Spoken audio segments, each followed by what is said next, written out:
what I am doing now is misting my hair with apple cider vinegar and water. Something I do after I try to loosen up the old product on my hair and on my scalp.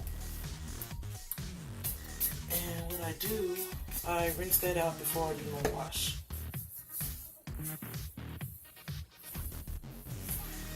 I'm new to YouTube, so my videos are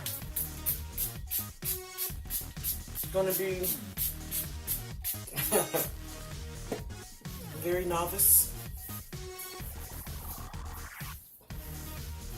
Alright, I'm going to go ahead and get this out.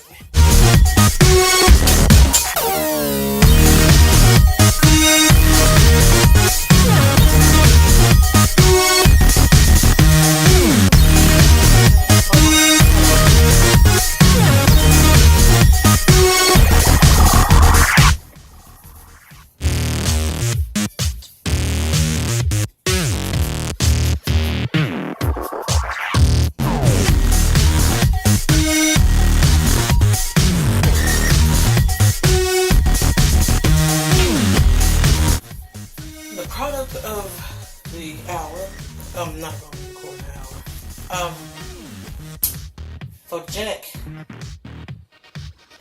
Excited to try it, and we'll see how that goes. I will be back after I wash my hair, and ooh, you hear that crunchiness? Crunchy, crunchy. It's horrible. Yeah, I'll be back after I do my hair. If I wash it and get ready to apply the main product.